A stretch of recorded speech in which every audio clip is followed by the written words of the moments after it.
Not even third party is safe from the monster bots. FansHobby Master Builder Megatooth. Today on Guerrilla Reviews. Megatooth here is a third-party masterpiece attempt at the G1 monster bot character Repugnus, and looking quite nice, I must say.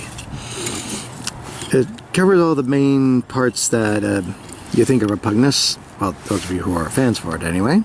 And these parts right here, particularly the feet and the claws, that's not chrome, that's die-cast.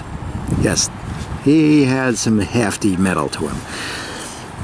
And additionally, if you're more of a modernist fan on Repugnus, he does have an additional claw, so you can have either way you prefer, with the one claw or with two. Personally, I prefer the double claw, just in my taste. It does look nice, does give him a bit more complete taste to him, but again, it's your choice. Since I can actually do this here is the G1 Repugnus. Yeah, there is some significant differences there. One thing I will also say is that one thing that gimmick that they didn't include was the sparker that this one has and still functions with. Let's see if I can get the... Let's see if I can actually... Oh, hey, there we go. Yeah, it still works. It's still potentially a safety hazard. But he does have opening jaws on this version.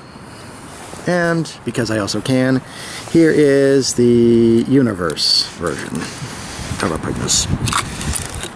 And yes, I am aware that there is going to be a Titan's Return version of this character as well. So I'll have a significant gamut of sizes for this character. And I know that has to excite some people. Now, since he is a thing, he does have articulation in this mode. It's a bit limited due to its rather peculiar, well, engineering. Because you see, this part right here is supposed to be a jetpack, but you kind of have to move it to get the head to rotate, so you can have it like that if you so choose. It's in the back anyway, so you're not going to notice it. Plus, with what will be the arms functioning as additional jetpacks, you're kind of good there. Anyway, the head is on a ball joint, so it can swivel left and right. These actually move inwards and outwards, and again, the moving jaw. Rawr. Okay. The arms are on a double joint here, as well as a bicep swivel and inward movement. Well, I guess you can go a little bit outward too, but that's a bit weird.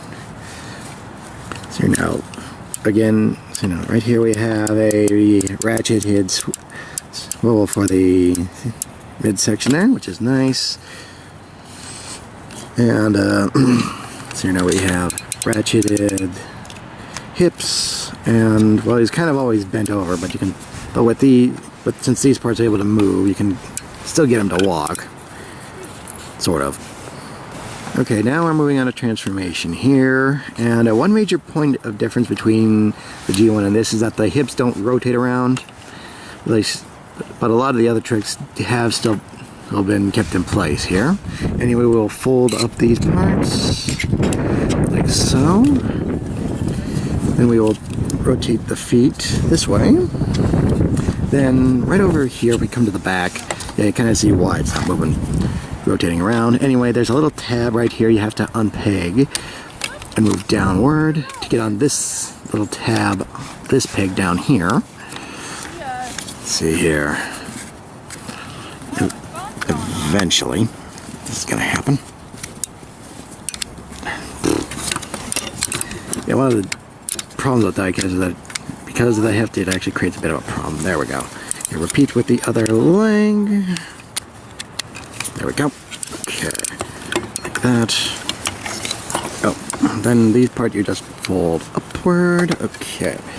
Then these shoulder parts, you actually gonna have to move this all at once here. So the body you just kind of fold upwards, fold out the head, and you rotate this assembly, and then you unpeg. In addition to that, you have to unpeg this part, move it upwards, like so, move it down, and make certain everything's together here because it's got 2 points that it has to connect to, this point and this point, that go here and here.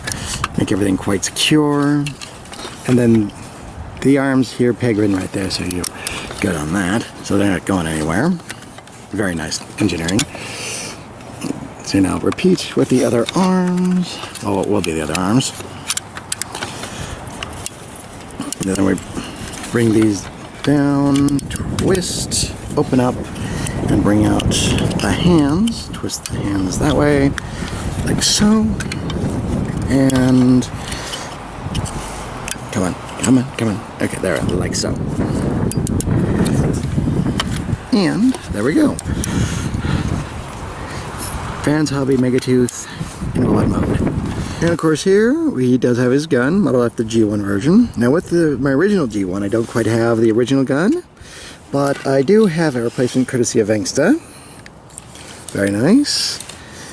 And for a thoroughness sake, here is the Universe version of Repugnus. Let's see if I can even get him in here. All three of these. That's not quite right. Come on. Cooperate with me here. Amazing.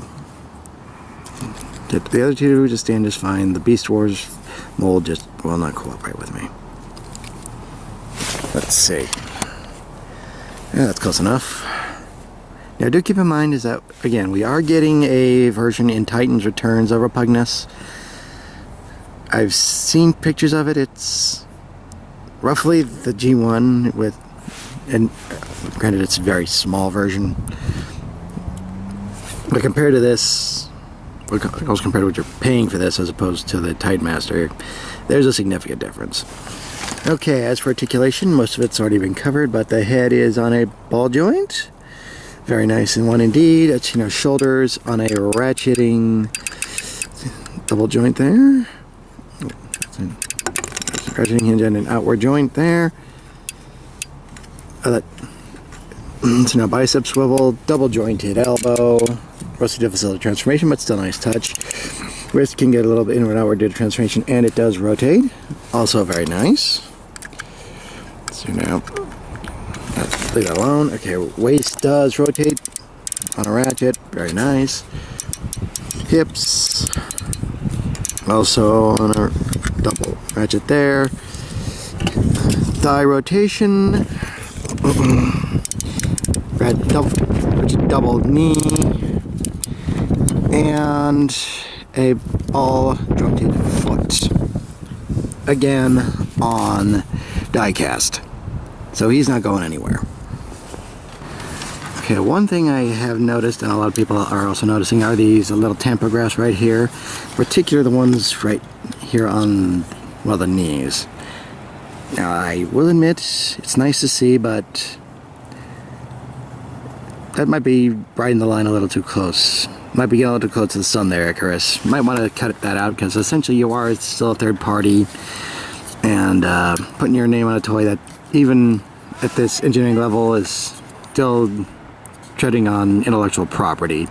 So you might want to not do that anymore.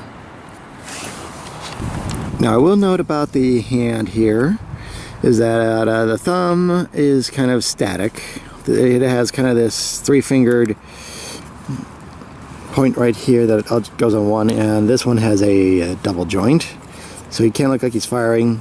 It's a little odd considering the way the hands work. It just kind of looks like that. So it's still a nice effort, but a little strange. Now, getting a close look on the head here. Obviously, with the sunglasses here, he's quite fashionable. But there are a couple notes on the face, mostly the nose, because he's got an interesting crook there. Granted, the G1 had a bit of a long nose to begin with, so I'm not too upset about that. And them lips. The last time I saw lips like that was on an episode of Gumby. That's all I'm saying. Well, that wraps up this Guerrilla review. I am the Deceptiwolf. This has been FansHobby Master Builder Megatooth. And again, I remind you all, free your mind, free your toys.